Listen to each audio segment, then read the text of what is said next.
Chennai shopping mall Aadi blockbuster KG sale. KG చీరల ప్రారంభ ధర కేవలం 150 రూపాయలు మాత్రమే. కొన్ని ప్రత్యేక చీరలపై రెండవ చీర కేవలం 9 రూపాయలకే సొంతం చేసుకోండి.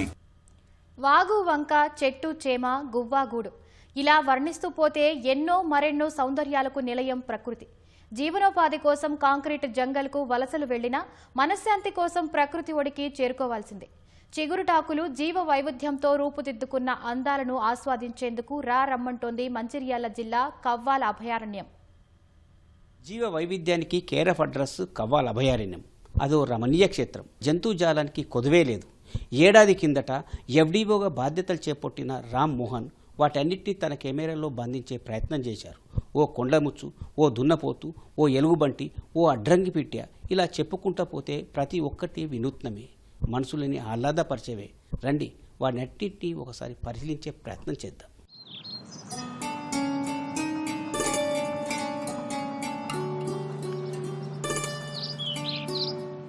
వర్షాకాలం కావడంతో ఆహ్లాదకరమైన వాతావరణం సంతరించుకుంది కవ్వాల్ అభయారణ్యం. ఇక్కడ దాదాపు 300 రకాల పక్షులు, 250 రకాల జంతుజాలం ఉంది. 892 చదరపు కిలోమీటర్ల మేర విస్తరించి ఉన్న కవ్వాల్ అభయారణ్యం జంతు వృక్షజాల సమాహారంగా నిలుస్తోంది. పక్షుల కిలకిల రావాలతో సందర్శకులకు ఆహ్వానం పలుకుతోంది. ఏటా జూలై నుంచి సెప్టెంబర్లో జంతువుల మేటింగ్ జరుగుతుంది. ఆ 3 నెలలు సందర్శకులకు అనుమతి ఉండదు.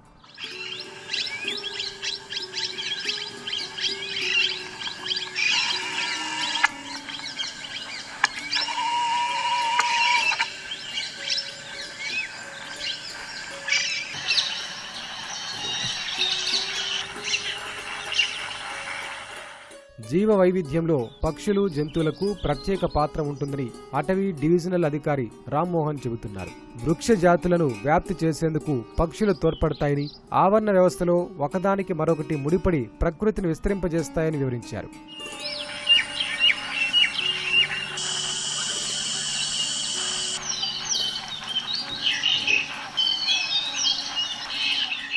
ప్రతి ఒక్క జాతికి దానికి ప్రత్యేకమైనటువంటి ఆవరణ వ్యవస్థలో ఒక ప్రధాన పాత్ర ఉంటుందన్నమాట. ప్రతి ఏదైనా మనం ఏది తీసుకున్నా కూడా. ఉదాహరణకి పక్షులు ఏం చేస్తుంటాయంటే విత్తన వ్యాప్తి ద్వారా రకరకాల వృక్షజాలాన్ని అవి మొత్తం అన్ని చోట్లకు చేరవేస్తుంటాయి. అంటే ఆయా చెట్ల యొక్క జాతులను, వృక్ష జాతులను విస్తరింపజేయడంలో అవి చాలా ప్రధాన పాత్ర వహిస్తాయి. ఆ పని మనం చేయలేం.